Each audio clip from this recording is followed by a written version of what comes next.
ESIC के document verification में certificate related OBC, EWS, SC, ST, ex serviceman, इन सभी की सर्टिफिकेट की एक पूरी लिस्ट जो है वो फॉर्मेट ऑफ सर्टिफिकेट नाम से मैंने पिन करी है। एक स्टूडेंट ने शेयर भी करी थी, तो अभी मैं आपको पूरा बता देता हूँ, क्योंकि बीच में आप सभी ने सवाल भी पूछे तो मैं जवाब नहीं दे पाया। आगे मैं आपको आज शाम के बैठ के सारे स्टूडेंट्स के मैं टेलीग्राम ग्रुप पर जवाब दे दूंगा, जो इंडिविजुअल जिसने पूछा है। तो यहाँ पर एनेक्जर 1 जो है ये ओबीसी सर्टिफिकेट आप सभी को बनवा कर ले जाना है डॉक्यूमेंट वेरिफिकेशन में।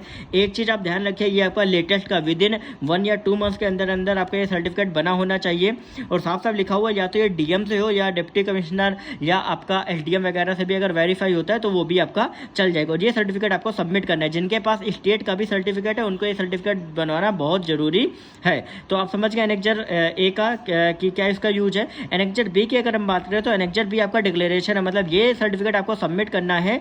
और ये डिक्लेरेशन क्यों होता है कि बाई चांस कल को ऐसा होता है कि आपका जो सर्टिफिकेट है वो फेक हो जाता है। मान लीजिए कि आपने फेक बनवाया है, तो इस डिक्लेरेशन की वजह से आपका जो कैंडिडेचर है, आपका जो जॉब है वो पूरी तरीके से कैंसिल माना जाएगा, ठीक है। और जो भी आपको सैलरी दी जाएगी उस टाइम पे वो आपकी पूरी रिकवर कर ली जाएगी। तो इस वजह से डिक्लेरेशन आप सभी से लिया जाता है, ठीक है। और इसके बाद अगर हम बात करें तो ये आपका एक ईडब्ल्यूएस का दिया गया है, ये आपका इनकम एंड एसेट सर्टिफिकेट। तो ईडब्ल्यूएस वालों के लिए थोड़ा सा मैं आपको बता देता हूँ कि जिन भी स्टूडेंट का ऑलरेडी सेंट्रल का बना हुआ है उनको कोई भी ज़रूरत नहीं है। लेकिन जो कुछ ऐसे स्टूडेंट भी हैं जिनका सेंट्रल का नहीं बना हुआ है, स्टेट का बना हुआ है, तो उन सभी स्टूडेंट्स को ये सर्टिफिकेट बनवा के ले जाना बहुत ज़्यादा जरूरी। यहाँ पे सिग्नेचर और सील और ऑफिस उसी ऑफिस की होनी चाहिए जहाँ से आपकी स्टेट की है। तो स्टेट का रेफरेंस देके आप ये सर्टिफिकेट में इजीली आप सिग्नेचर करवा सकते हैं। लेकिन कुछ स्टेट्स जैसे बिहार मैंने देखा है, बिहार के सर्टिफिकेट जो ईडब्ल्यूएस के बनते हैं वो आपके स्टेट सेंट्रल दोनों के बनते हैं, ठीक है। तो बिहार में आपका अगर देखा जाए तो वहाँ पर उन स्टूडेंट का जरूरत नहीं, क्योंकि उनके कंबाइंड ऑनलाइन बनते हैं, ठीक है। तो जो जहाँ पर स्टेट्स के हैं, जैसे यूपी में आपका उत्तर स्टेट्स का पहले बनता है, सेंट्रल के लिए आपको फॉर्मेट देना पड़ता है। तो यहाँ पर पूरा फॉर्मेट आपका वही दिया गया। अगर सेंट्रल का बना हुआ है तो आपको ये बनवाने की कोई ज़रूरत नहीं है, स्टेट का बना हुआ है तो ये बनवाने की ज़रूरत है।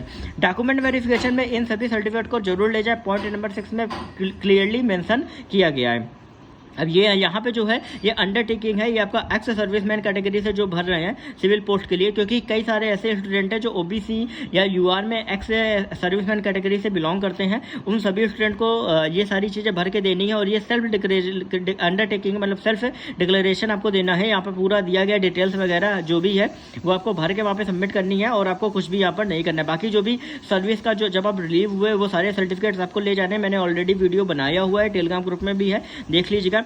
फिर यहाँ पे कैंडिडेट जो एज रिलैक्सेशन सीख कर रहा है और ईएसआईसी के एम्प्लॉय, होता क्या है कि जितने भी गवर्नमेंट या ईएसआईसी के एम्प्लॉय जो है जो एज रिलैक्सेशन क्लेम कर रहा है, होता है मतलब जितनी भी ग्रुप सी की पोस्ट होती है उनके लिए क्या रहता है, जनरल कैटेगरी स्टूडेंट्स के लिए 3 साल का एज रिलैक्सेशन रहता है। ओबीसी वगैरह के लिए तो कैटेगरी में ऑलरेडी रहता है। तो उनको ये अंडरटेकिंग जो है वो आपको ले जानी है। और एक चीज़, अगर आप ऑलरेडी किसी गवर्नमेंट ऑफिस में हो तो एनओसी आपको ले जानी है। एनओसी का फॉर्मेट किस तरीके से रहना चाहिए वो मैं आपको बता दूंगा, लेकिन आप गवर्नमेंट सर्विस में हो तभी आपको ले जानी है, प्राइवेट में बिल्कुल भी नहीं ले जानी है।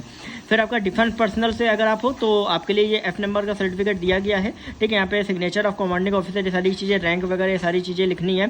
फिर आपका G नंबर जो है वो आपका क्या है कि कोई भी अगर फिजिकल लिमिटेशंस का है, ठीक है, एग्जामिनी का मतलब जैसे कोई भी स्क्राइब वगैरह होता है, कोई भी डिसेबिलिटी किसी को है तो उसके लिए ये पूरा सर्टिफिकेट है, ये आपको ले जाना है। और कहीं ना कहीं ये आपको वेरीफाई कराना है। जैसे मान लो फिजिकल डिसेबिलिटी का रहता है तो उसमें आपने ऑलरेडी सर्टिफिकेट बनवाया होगा, लेकिन फिर भी ये सर्टिफिकेट आपको बनवाना ज़रूरी है, क्योंकि यहाँ पर देखिए आपको पूरा डिटेल्स लिखी हुई है जिससे कोई भी प्रॉब्लम आगे आपको ना आ सके। क्योंकि ये सर्टिफिकेट अगर आप बनवा के ले आते तो इसका मतलब ये होता है कि लेटेस्ट में कुछ भी अगर ऐसा है तो वो ऑलरेडी वहाँ पर मेंशन रहता है। और अगर ये लेटेस्ट का रहता है तो आपको आगे कोई भी जॉइनिंग वगैरह में प्रॉब्लम नहीं होती, ना ही क्रॉस वेरिफिकेशन आपका होता है। अगर आप लेटेस्ट का नहीं होता है, ओल्ड लाते हो, तो वहाँ पर आपका क्रॉस वेरिफिकेशन भी आपका कराया जाता है, ठीक है। तो ये जो ए से लेकर जी तक सर्टिफिकेट है वो उसकी जो PDF वो ऑलरेडी पिंड कर दिया टेलीग्राम ग्रुप में, वहाँ से जाके आप देख सकते हैं। बाकी कुछ भी आप कमेंट सेक्शन में पूछ सकते हैं। चैनल को सब्सक्राइब करिए, आगे कोई भी अपडेट रहेगी वो आपको मिलती रहेगी, ओके।